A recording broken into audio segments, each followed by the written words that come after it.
안녕하세요, 오승료입니다. 이 곡엔 어떤 시스템이 맞을까? 자, 이제 점점 곡들이 늘어나고 있죠. 이번 곡은 꽤 많은 분들이 아는 곡인데 이 곡의 하이파이적인 면을 어떻게 들으면 좋을지 이번 시간에 같이 살펴보도록 하겠습니다. 바로 토토의 아프리카입니다. 토토의 아프리카는 아마 세대가 달라서 모르는 분들이 있을지도 모르겠지만 이걸 또 기묘하게 딱 링크를 걸어주는 밴드가 하나 있었죠. 위저가 2010년 후반? 불과 몇 년 전이에요. 이걸 그대로 리메이크를, 제가 보기에는 리메이크도 꽤 잘했어요. 원곡의 느낌을 거의 그대로 살려서. 그래서 위저를 아는 분들과 토토를 아는 분들이 맞닿아 있는, 세대를 관통하는 곡이 되기도 했던, 그래서 꽤 많은 분들한테 알려져 있는 곡이라고 생각이 됩니다. 토토의 아프리카는 이게 자그마치 80년대 초반 곡이에요. 정확히는 82년, 녹음은 81년에 했지만 이 곡은 토토로서도 굉장히 의미가 큰 곡이었고, 여러 가지 이유로 아직은 우리에게 그렇게 그냥 미지의 세계도 굉장히 좋은 표현이고, 아직은 원시적이거나 좀 낙후된 동네로 알려졌던 그런 아프리카를 대중의 관심이 있는 동네로 끌어올린, 아프리카라는 이름을, 아직은 영화 아웃 오브 아프리카도 나오기 이전이었어요. 그렇기 때문에 여러 가지 의미를 부여한, 토토로서도 그렇고 아프리카라는 대륙에 대한 대중적 관심, 뭐 좀 여러 가지 의미를 붙이자면 그렇게 신선했던 곡이었습니다. 많이 알려진 대로 4집 토토4를 발매하는 무렵에는 좀 밴드의 위기가 좀 왔었죠. 사실상 이 세션맨들의 각각이 여러 다른 아티스트의 녹음이나 공연에서 활동하던 그런 연주자들이 모여졌던 프로젝트 밴드였고, 그래서 그냥 늘 일상을 밴드 활동만 하는 밴드들하고는 그 밴드에 대한 충성도나 이런 개념이 좀 약했던 그런 밴드였는데 1집이 대단히 성공을 했죠. 70년대 후반에 발매한. 그러고서 2집, 3집이 연달아 부진해서 소속사였던 콜롬비아 레이블로부터 상당히 요주의, 그래서 멤버들이 좀 위기감을 갖고 있었던 시절이었어요. 근데 이 멋지게 4집을 성공하면서 사실상 토토는 이 앨범 하나로 설명이 돼도 되는 그런 작품으로 만들어냈습니다. 이 앨범의 첫 싱글이었던 로제너가 굉장히 사람들을 깜짝 놀라게 할, 야, 이들이 한꺼번에 연주를 한 이런 곡이 생겨났어. 야, 이 멤버들이 한 밴드였어? 우리 얘네들이 이런 노래를 만들었어? 사실상 뭐 지금까지도 뭐 토토건 아니건 완벽한 연주 중에 하나로 그렇게 칭송이 되는 그런 로제너를 첫 싱글로 해서 바로 이어졌던 두 번째 싱글이 바로 이 아프리카였는데, 아프리카는 로제너보다 훨씬 큰 의미를 가졌던 이유는 그 이듬해 있었던 그래미상에서 토토4의 총 6개 부문의 상을, 엄청난 기록이었죠.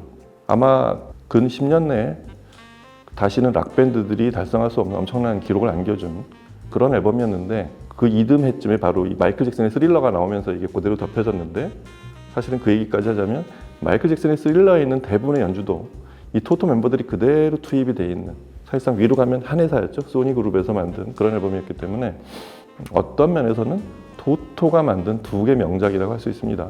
토토 4집과 마이클 잭슨의 스릴러. 여하튼 그런 배경 속에서 토토의 유일한 빌보드 핫백 넘버원을 안겨준 그런 곡이 됐습니다. 또 종합상사 다닐 때 아프리카 바이어들 며칠 이렇게 같이 상담을 하고 이러다 보면 이런 얘기를 해요. 왜 너희 동양인들은 우리 대륙을 아프리카라고 발음을 하냐? 애프리카다. 이러면서 발음을 교정해 준 적이 있는데, 묘하게 아프리카라는 발음을 어색하게 생각하는 게 아프리카 사람들이더라고요. 그래서 정확한 발음은 애프리카라고 발음하는 게 맞는데 편하게 그냥 아프리카라고 얘기하겠습니다. 이 아프리카라는 곡은 제가 처음에 여러 가지 의미를 선사했던 곡이라고 말씀을 드렸는데, 사실상 가장 락 밴드로서의 그런 기준으로 보자면 이 토토가 활동하던 무렵 80년대 초반, 이때 특히 미국 음악씬에서는 그 AOR이라는 그런 장르가 크게 유행했어요. 그게 어덜트 오리엔티드 락이라는 그런 약자인데, 이런 밴드들 있죠. 뭐 조니 포리너, REO 스피드웨건. 토토는 사실은 그런 밴드들하고는 좀 축을 달리하지만 토토가 만들어낸 곡들은 딱 평론가들에 의해서 AOR로 분류를 했었는데, 그런 AOR에 사실 양대 산맥이라고 했던 조니하고 포리너는 한 해 앨범을 둘이 양분할 정도로 대히트를 쳤지만, 그거의 시작은 바로 토토의 이 4집에 수록된 애프리카였다고 그렇게도 할 수 있습니다. 이 곡은 건반 주자인, 사실상 토토의 모든 곡을, 대부분의 곡을 작곡한 데이빗 페이치의 작품이자 본인이 스스로 이 버스 부분, 노래의 대부분을 부르는 그런 곡인데 이 곡이 완성도가 높게 그리고 저희가 지금 하이파이적인 얘기를 하게 되는 이유는 연주가 뛰어나서인 부분도 있지만 연주가 아무리 뛰어나도 AOR 이 밴드들의 녹음이 사실상 고품질의 감상용 수준까지 오는 경우가 드물어요. 미안하지만 저니 폴이나 아리오 스피드웨건 같은 밴드들은 지금 들어도 상당히 좋은 곡들이 많지만 녹음을 조금 더 잘해줬으면 어땠을까 이런 생각이 들 정도로 근데 그걸 뚫고 위로 올라간 밴드가 바로 토토였습니다. 토토는 1집 데뷔 앨범의 품질도 그랬고 지금 이 4집의 녹음도 전곡이 대단히 뛰어납니다. 애프리카가 그런 토토의 그런 연주적 기법의 그런 극치와 녹음의 품질 이런 것들을 고루 잘 담아낸 그런 곡인데 이 곡의 구성이 그래요. 그게 바로 시작 부분에 들에서 뛰노는 사슴이나 무언가가 이렇게 생동감 있게 뛰고 있는 듯한 느낌을 주는 그 퍼커션과 드럼 소리죠. 이걸 연주한 두 사람. 사실상 토토의 최고 명장이라고 하는 제프 포카로. 퍼커션의 명장이죠. 레니 카스트로. 이 두 사람이 연주한. 제프 포카로는 이걸 연주하려고 자신의 드럼과 퍼커션을 수십 번을 연주를 해서 그걸 그대로 편집을 해서 이어붙였다고 해요. 그렇게 해놓고 거기에 레니 카스트로의 퍼커션이 오버더빙을 합니다. 레니 카스트로는 타악기들이 훨씬 많죠. 아프리카 고유 악기인 콩가가 있고 그 다음에 이런 카우벨, 짐베 같은 그런 독특한 여러 소리를 내는 타악기들을 여러 개를 연주를 해서 역시 또 오버더빙을 해서 그렇게 해서 만들어낸 부분이 앞부분이에요. 그 처음에 시작 부분을 잘 들어보면 단순히 그냥 둥 뚜두둥 둥 뚜두둥 둥 뚜둥 이렇게 네 박자가 하는 게 단순 비트 같지만 자세히 들어보면 이 전자 드럼과 그다음에 퍼커션 가끔 띵띵띵띵띵 이런 효과음을 주는 카우벨 그다음에 짐베 같은 소리도 같이 섞여 있는 그리고 쉐이커 같은 그런 것도 그러니까 여러 악기가 굉장히 하이파이적으로 들을수록 잘 들리는 반대로 말하면 그냥 무심코 들으면 그게 뭐 여러 악기가 얼마나 나오는지 그런 것들을 잘 의식하지 못하고 지나갈 수 있는 그런 부분인데 그렇게 여러 악기를 오버더빙한 이유는 딱 아프리카의 초원을 머릿속에 떠올리면서 그 장면을 묘사하기 위해서 만든 장면이기 때문에 그렇습니다. 그리고 미리 알려드리면 이 곡의 어떤 녹음 품질, 사운드적 품질, 감상을 하는 가장 중요한 관건이 되는 부분이 이 앞부분이에요. 그렇게 네 소절을 둥뚜두둥 둥뚜둥 이 타악기들로만 가다가 바로 이 작곡자인 데이빗 페이지의 신디사이저가 들어오죠. 야마 GS1 딴따다단따단딴딴 하고서 이제 뒤에 또 두루두루 두루두루 이 부분이 저희가 기억하는 애프리카를 처음에 듣고 감동했던 그리고 오랫동안 기억하는 그 멜로디 부분이 된다고 한다면 시작 부분은 그 이 애프리카의 전체 녹음 품질과 어떤 사운드적 이미지 이런 걸 결정하는 부분이 그렇게 이어져 있습니다. 그리고 토토의 곡들의 공통점 그 버스 부분 데이빗 페이치의 중점이 쭉 깔리는 이런 진행 뒤로 사비 부분에서 바로 코러스가 들어오죠. 이때 등장하는 게 바비 킴볼입니다. 바비 킴볼은 아시겠지만 로제너의 보컬이죠. 아주 피치를 멋지게 잘 끌어올리기도 하고 그리고 거기에 같이 등장하는 게 사실상 토토의 메인 보컬이라고 할 수 있는 그리고 바로 스티브 루카스가 같이 등장합니다. 스티브 루카스는 토토의 기타리스트죠. 근데 기타리스트 중에 아마 노래를 제일 잘하는 그런 기타리스트가 아닐까 싶을 정도로 그 이 곡의 뒤에 코러스가 등장할 때 바비 킴볼하고 같이 등장합니다. 이 부분의 녹음도 대단히 뛰어난 이게 40여 년 전의 녹음이라고 생각해 봤을 때 도입부와 더불어서 이 곡의 어떤 포인트가 되는 그런 부분입니다. 자, 그래서 이 토토의 애프리카를 잘 듣는 방법가 왜 그렇게 표현하냐면 일반적으로 들었을 때는 특히 그 시작 부분의 키보드와 멜로디 부분, 보컬로 진행되는 이 부분만 기억이 나고 그거로 애프리카를 아는 분들이 가장 보편적인 그룹이라고 했을 때 이 곡을 하이파이저로 재생을 해서 한 번이라도 들어본 분들은 이 곡에서 제가 말한 도입 부분과 뒤에 코러스 부분을 좀 더 먼저 떠올리게 됩니다.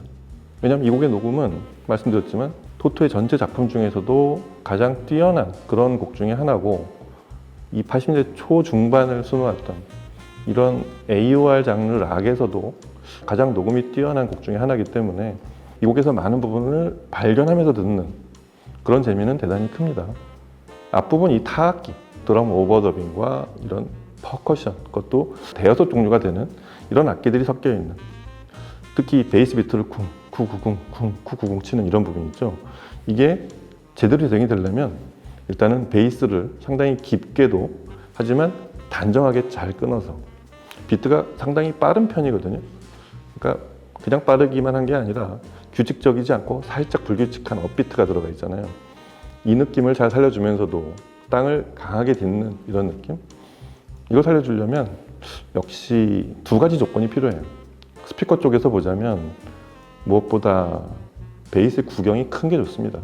왜냐하면 아프리카의 소위 하루키식으로 표현하면 먼 북소리 같은, 내 눈앞에서 보이는 그런 강한 저음이 아니라 저 멀리서 울려오는 미지의 세계 같은 그런 환상을 줘야 되는 그런 북소리지만 단정하고 선명하게 끊어진단 말이죠. 그리고 가능하면 페이퍼콘인 게 유리합니다. 이 곡이 발표될 당시에 그런 정서도 그렇지만 이 A월의 특징, 베이스를 상당히 묵직하면서도 그 플라스틱 같은 이렇게 꽉 막힌, 물샐 틈 없이 그렇게 꽉 밀어주는 저음이 아니라 살짝 호흡을 하는 그런 페이퍼 벌프콘의 그런 베이스의 느낌이 이 곡의 도입부의 베이스를 표현하는데 굉장히 적합한데, 그래서 그런 스피커를 이렇게 찾아보면 이전에 애프리카를 들으면서 이렇게 인상적인 곡은 그렇게 많지 않았어요, 오히려. 근데 얼마 전에 들었던 소리샵의 스피커 중에 딱 이 소리를 잘 맞춘, 그래서 그 제품 리뷰를 할 때 들었던 이 곡이 굉장히 기억이 오래 남는데 바로 KLH예요. 제가 전에 샘튜브에서 다뤘던 영상을 보셨던 분들 혹은 그 제품을 직접 들어보신 분들은 조금 더 공감을 하시겠지만 이 곡이 페이퍼콘이면서 밀폐형으로 제작이 되어 있습니다. 그래서 이런 애프리카 도입부에 있는 이런 베이스 비트를 표현하는데 굉장히 적합한 그런 소리를 내줍니다. 아주 단단하고 밀도감 높은데 그렇다고 이렇게 펑펑 쏟아지는 흩날리는 베이스가 아니고 밀도감이 높으면서 아주 응집력 있는 베이스, 근데 꽉 막힌 그런 첨단 소재로 된 그런 베이스 우퍼, 그런 베이스 소리가 아니고 호흡을 한단 말이죠. 아프리카니까. 그리고 굉장히 광활한 느낌을 줘야 되니까. 그래서 그렇습니다.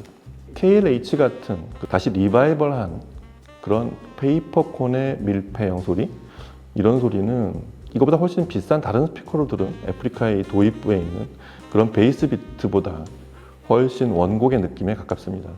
KLH로 애프리카를 들어보시면 아마 이전에 이 곡을 많이 들어보신 분들도 또 새로운 느낌을 가지실 수 있을 거라고 생각이 들고요. 조금 성향이 다르게 들리실 겁니다. 좀 더 생동감 있고 좀 더 깊고 강하게 바닥을 딛는 느낌, 이런 느낌 아주 좋습니다. 그리고 그에 비해서 뒤쪽에 있는 이 코러스 부분 있죠. 이 토토는 코러스를 녹음할 때 이렇게 화려하게 녹음하지 않고 아주 정교하게 녹음을 해요. 그러니까 이거는 고음질로 들어도 대단히 거의 클래식의 합창 같은, 그렇게 아주 더빙을 기가 막히게 한 그런 코러스를 넣는 걸 되게 좋아하는데 그게 사용하는 스피커와 시스템에 따라서 굉장히 다르게 다채롭게 들립니다. 근데 이런 코러스 부분, 특히 바비큐몰 같이 고음을 올라가는, 그 다음에 스티브 루카스처럼 강하면서도 미성을 잘 낸 이런 보컬들이 코러스를 내는 아주 정교한 표현은 역시 일반 콘보다는 이런 리본 트위터를 쓴 스피커들이 상당히 유리하죠. 굉장히 정교한 소리를 다 잘 잡아내기도 하지만 그 확산하는, 위쪽으로 쫙 확산하면서 코러스는 여러 명이 하는 클래식 합창이든 지금 같은 락 음악에서의 합창이든, 특히 녹음의 품질이 뛰어난 이런 애프리카의 뒤에 코러스 부분 같은 경우는 뒤쪽에서 음이 시작되면서 쫙 조금씩 사라지는 이 부분이 자연스럽게 묘사되는 정도에 따라서 굉장히 다양한 느낌이 나는데, 역시 이 리본 트위터를 쓴 스피커, 소리샵에 있는 제품 중에서 이걸 제일 잘하는 그런 스피커 중에 하나는 역시 오디오 벡터의 자사 AMT라고 할 수 있겠습니다. 특히 이 뒷부분 코러스 부분만을 이 오디오 벡터의 상위 대역, 중역대 이상 리본 트위터가 주로 재생하는 이 대역을 들어보시면 앞부분의 베이스 비트하고는 좀 다른, 좀 더 새로운 부분, 특히 화사하고 고급지게 만들었다, 이게 과연 40년 전의 녹음이냐라고 생각할 정도로 그런 품질을 들려줄 거라고 생각이 됩니다. 뭐 두 스피커를 KLH로 전체를 다 들어도 그렇고 오디오 벡터 전체를 다 들어도 상관없는데 그 부분을 잘하는 그런 스피커들의 예를 들어드린 것 뿐이니까 그거는 개인의 취향이나 본인이 갖고 있는 시스템에 따라서 그렇게 시청하시면 될 거라고 생각이 됩니다. 자, 이 음악의 이 시스템, 오늘은 굉장히 대중적인 곡이죠. 토토의 4집에 있는 애프리카, 빌보드 핫백의 넘버원을 장식한 토토의 유일한 히트곡. 앨범 전체는 그래미상에서 6관왕에 오르게 했던 그 장본인인 토토의 애프리카를 하이파이적 차원에서 이렇게 감상해보면 또 이런 재미가 있다. 이런 게 사실 오디오의 재미라고 늘 말씀드리고 있지만 저희가 못 듣고 있는 부분들이 굉장히 많습니다. 작곡자나 연주자, 녹음하는 그 프로듀서들은 그걸 이미 다 넣어놨어요. 그걸 어디까지 보느냐는 역시 사용자의 몫입니다. 이런 대중적인 곡에서도 그런 게 발견된다는 것을 오늘 애프리카로 한번 확인해 봤습니다. 다음 시간에 또 다른 곡으로 찾아뵐게요. 감사합니다.